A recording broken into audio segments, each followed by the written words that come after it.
जादुई पेड़ का रहस्य।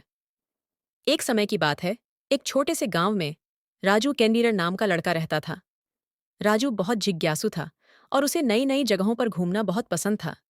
एक दिन वह गांव के बाहर घने जंगल की ओर चला गया। वहां उसे एक बहुत ही अनोखा और बड़ा पेड़ दिखाई दिया। इस पेड़ की खास बात यह थी कि हर रात वह पेड़ चमकता था और रंग बिरंगी रोशनी निकलती थी। राजू ने गांव के बड़ों से इस पेड़ के बारे में पूछा, लेकिन किसी को इसके बारे में कुछ पता नहीं था। राजू ने ठान लिया कि वह इस रहस्यमयी पेड़ का भेद जरूर जानकर रहेगा। अगली रात जब पूरा गांव सो रहा था, राजू चुपचाप उस पेड़ के पास गया।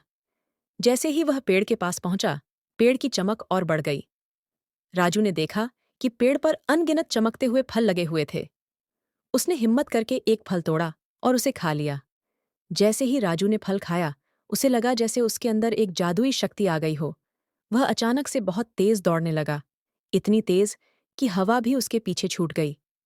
राजू ने सोचा कि यह फल तो किसी चमत्कार से कम नहीं है। अगले दिन राजू ने अपने दोस्तों को इस बारे में बताया। सभी दोस्त भी उस पेड़ के पास गए और फलों को खाया। किसी को उड़ने की शक्ति मिली तो किसी को अदृश्य होने की। सारे बच्चे अपनी अपनी नई शक्तियों से बहुत खुश थे। लेकिन कुछ ही दिनों बाद बच्चों ने देखा कि गांव में अजीब अजीब घटनाएं होने लगीं और लोग बीमार पड़ने लगे थे। गांव के सबसे बुजुर्ग ने बताया कि यह जादुई फल खाने की वजह से हो रहा है। उसने समझाया कि इस पेड़ का जादू सिर्फ उन्हीं लोगों के लिए है जो उसकी देखभाल करते हैं। अगर कोई बिना उसकी इजाजत के उसका फल खाता है तो गांव पर विपत्ति आ सकती है। राजू और उसके दोस्तों को अपनी गलती का एहसास हुआ। वे तुरंत पेड़ के पास गए और माफी मांगी।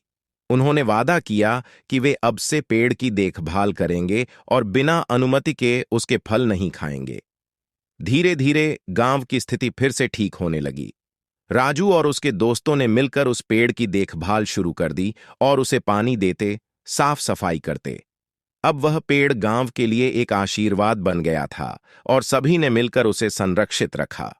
इस कहानी से राजू और उसके दोस्तों ने सीखा कि प्रकृति की देखभाल करना बहुत जरूरी है और बिना सोचे समझे कुछ भी लेने से हानिकारक परिणाम हो सकते हैं।